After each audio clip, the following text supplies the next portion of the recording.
The competition for the most invisible driver in 2023 has got to go to Valtteri Bottas. He's not been necessarily bad or good, he's just kind of been there. Well, to be honest, half the time this season I have actually forgotten he's actually there, but considering that he was signed up as the experienced race winner who would be the team leader, something just hasn't been clicking so far this season. And now I was not too sure if maybe it was just me that was noticing Valtteri's strangely poor season, or if maybe I was just over-exaggerating how bad he's been. That is why I decided to head over to the Autosport website to check out their average driver ratings. They have a rolling table that's updated race by race, and that compares the scores given by their journalists and then also by their readers. To my surprise, apart from the random empty space for the number 19 in the readers column, Valtteri Bottas on average ranks as the third lowest rated driver, only behind rookies Sargent and De Vries, by both Autosport journalists and Formula 1 fans. So, clearly Valtteri's slump is being noticed by someone other than me, but what exactly is going on?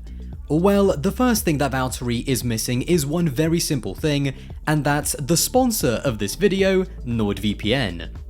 Nord is super handy when it comes to getting around watching content that is geo-blocked either in your country, like you might have experienced on YouTube or Twitter, or just stuff that's only available in other countries at the time. As a content creator, this can be really annoying, so as an example, I recently did a video about Alain Prost on my channel, and as part of the research for that video, I wanted to watch the amazing Senna documentary. Now, at the time, the Senna doc wasn't available on Netflix, but by simply using a website to tell me which country it was available in, it turned out Japan was the one. From there, it really was just a couple of clicks to use Nord's Google extension, and for it to transport me and my virtual location straight to Japan.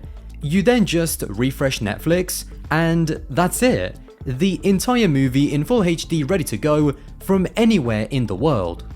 By using my special link, which can be found either in the description or the pinned comment in this video, you can get a huge discount on NordVPN with a free gift, and with Nord's 30-day money-back guarantee, it's also risk-free if you decide to change your mind. So once again, a big thank you to NordVPN. And now, looking back at his season so far, the most annoying thing about trying to judge it is that I've barely even noticed that he's been there. Most of the time he has been decent in qualifying, and then when I try to find him during the races, for some reason he's always been right at the back. Looking back, I think Bahrain was more and more just a Bottas special.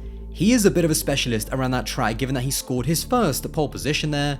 When he was at Mercedes, he finished on the podium in 4 out of the 5 seasons, and then last year he also had an explosive start to his Alfa Romeo career, qualifying in 6th and finishing in 6th in the opening race. To kick off this season, finishing 8th in Bahrain has literally been the high point of his season so far, but other than that, what's been really worrying is how many times he's finished at the back. He finished last in Saudi Arabia. In Australia, although P11 looks good, you then realise that because of all of the retirements, that was also last on the road before Sainz's penalty. In Baku he was last once again, and then in Spain last time out, he was second to last and only behind Logan Sargent. And now in fairness, going back and listening to interviews and also reading the team's post-race debriefs, certainly in Baku and potentially in Spain, those results were put down to carrying floor damage.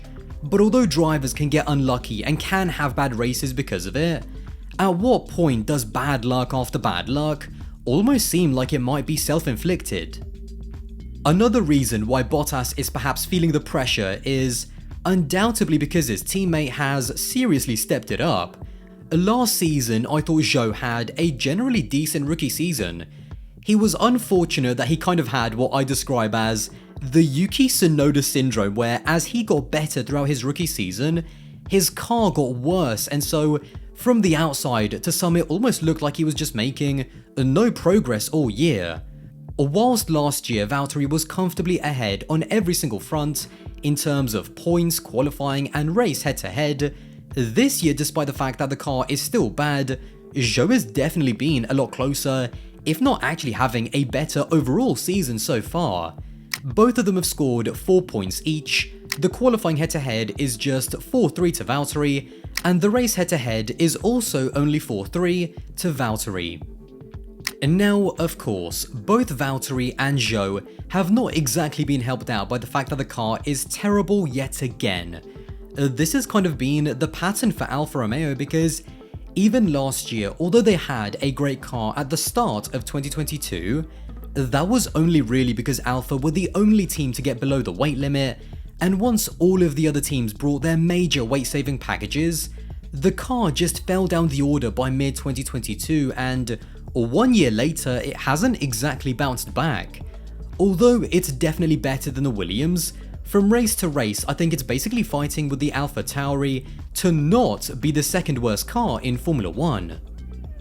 But even with all of that context and all of those caveats, Valtteri was not brought in to only just be beating Zhou. He was brought in as a race winner with all of that top team experience to help build the team and elevate what they have now. And I just don't feel like, for whatever reason, we're seeing the best of him. And now, don't get me wrong, that mullet that he's been wearing is certainly costing him at least a 10th a lap, that is a guarantee. But it also seems that when the team is lost with the car, and when the Monaco upgrades that they brought don't quite give them the performance that they were hoping for, Valtteri is not a driver who can just dig out a performance in against the odds situations. The weird thing about Valtteri is that on his day, as we saw at the beginning of last year, he can be one of the best in the midfield. I think in the less pressurized environment of a midfield team, and when the car is working right, he is a quality midfield driver who can consistently score points. He was particularly strong in qualifying, but I do also feel like he has a relatively small operating window.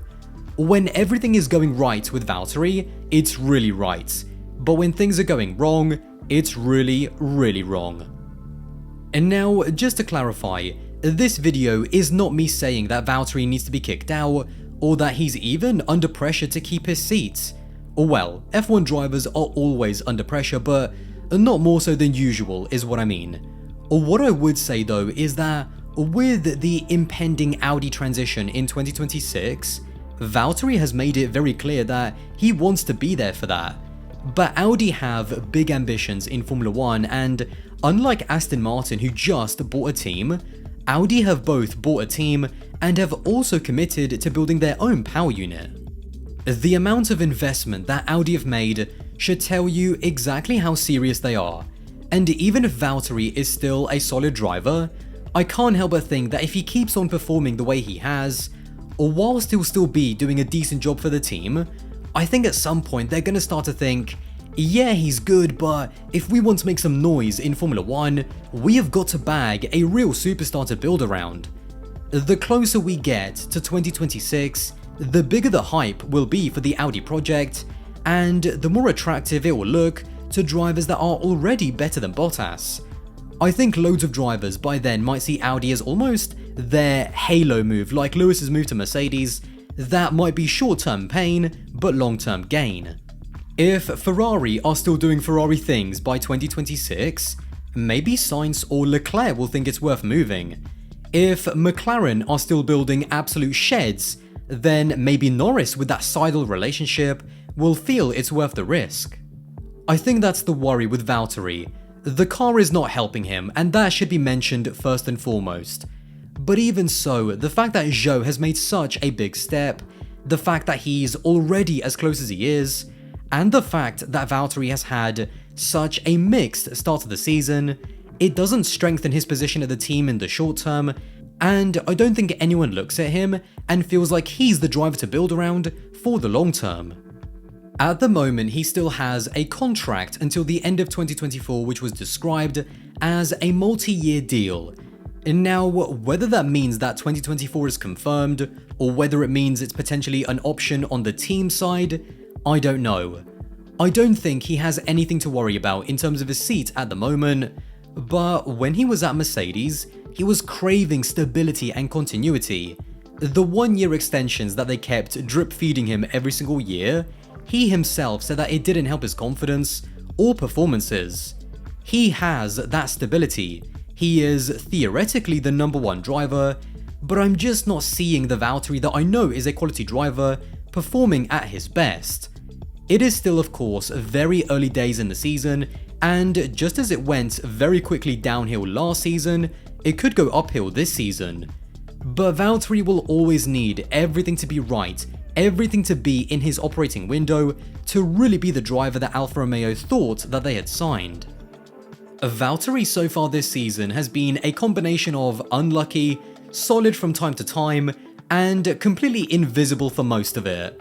And whilst he's not doing a bad job per se, I can't help but feel that if he doesn't start to turn things around, the thought of we could do better could start to creep into Alfa Romeo. Well, there you have it. If you did enjoy this video, then don't forget to subscribe, and also don't forget to use my special link to get a big discount on NordVPN.